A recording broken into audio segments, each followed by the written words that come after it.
and then you have to pick a handful of soil from your garden.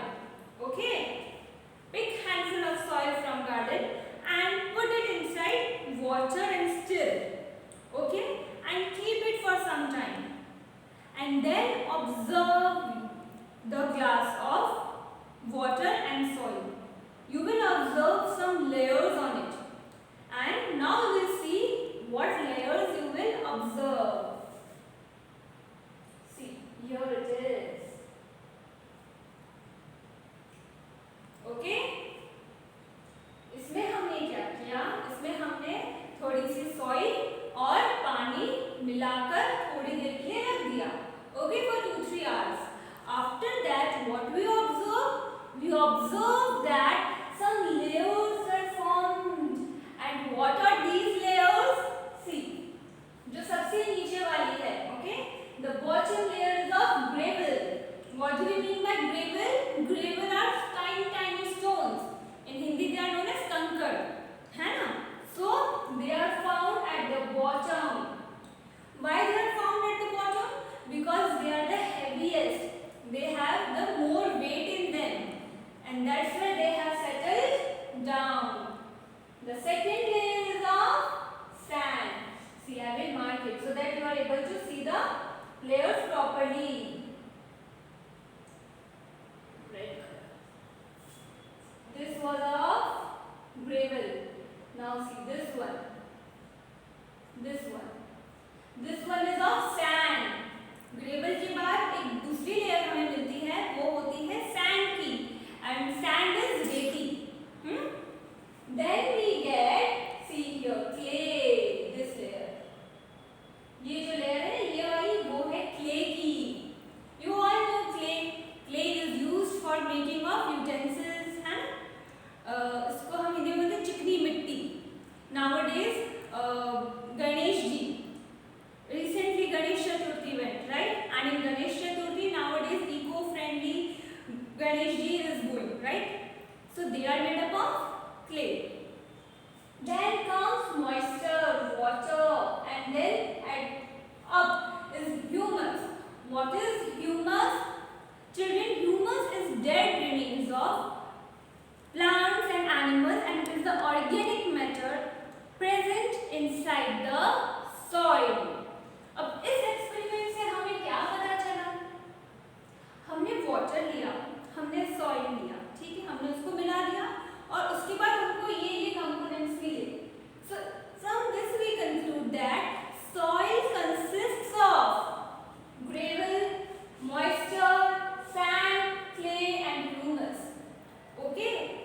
From this we conclude that कि soil में gravel present है, sand present है, humus present है, okay, clay present है. All these are constituents of soil. Okay? So children, from this experiment we conclude that soil is made up of gravel, sand, clay, moisture and humus. Apart from this, soil also contains air, minerals and microorganisms. जो soil होती है उसमें थोड़ी air भी रहती है और air is also there in soil. Okay, and children, because of that roots are able to breathe, because roots कहाँ present होती है? soil में. Roots is there in soil, right? And the roots are able to breathe. They are able to breathe because the soil contains air. It contains minerals. It contains minerals like potassium, phosphorus, nitrogen. All these are minerals which are necessary for a good growth of plant. All these minerals are present in soil. It contains microorganisms, the organisms which we cannot see by our naked eyes. Microorganisms like bacteria and fungi, and other living organisms like worms and insects. If you have done gardening at your home, आपने देखा होगा, आपको earthworm दिखे होंगे, है ना? So there are many microorganisms, living organisms like worms and all present in the soil. So this was the composition of soil. Okay? Come on, repeat with me.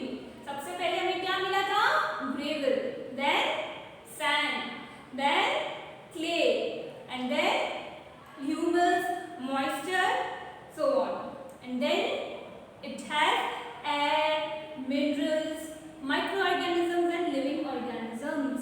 ये होता है सॉइल का composition. All these things are present inside soil.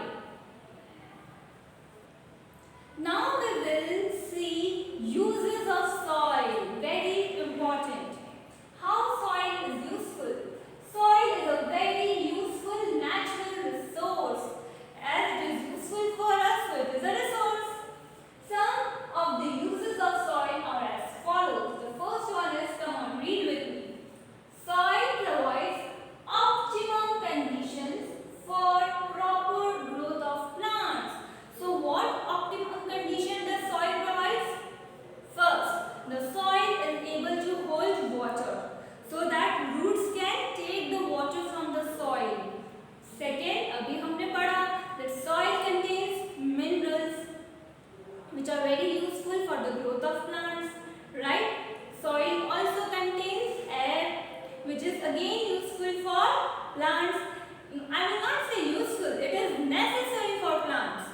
Okay, so these are the all optimum conditions which soil provides for the proper growth of plant. Now let's see the second point. This is very simple and we all know this. Okay, you are learning this from your small classes. Foods like cereals, pulses, fruits and vegetables are obtained directly from the plants that grow in soil. All the food which we eat, right? Grains, pulses, dal, fruits, vegetables we get from plants and plants grow in soil.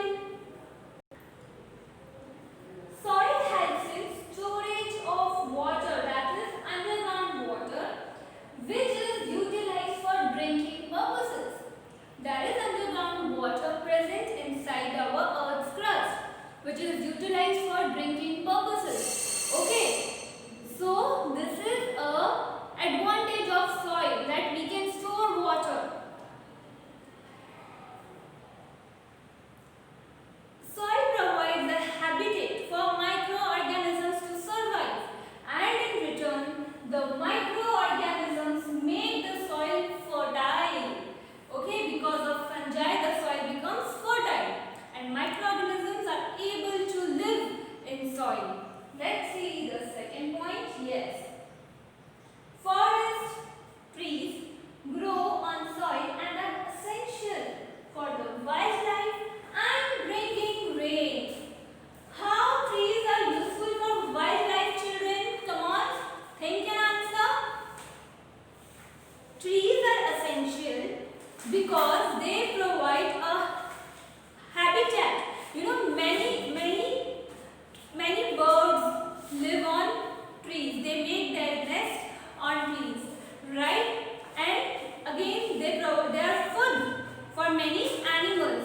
So this is how trees are essential for wildlife and bringing rain. How trees helps in bringing rain? Come on, tell me. See, children, there is a process known as transpiration.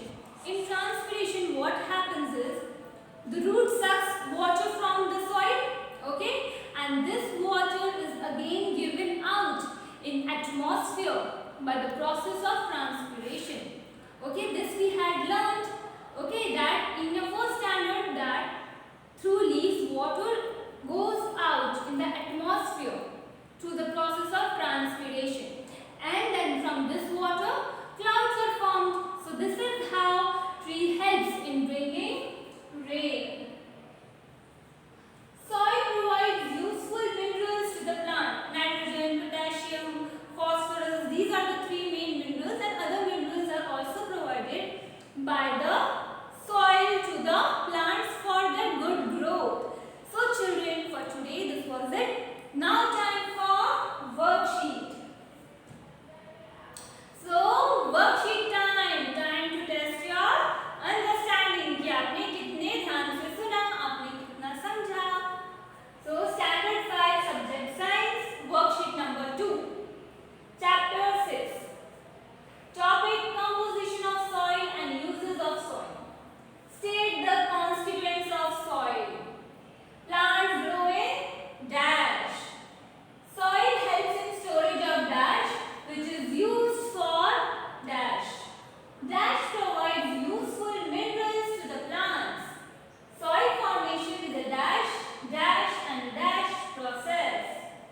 gravel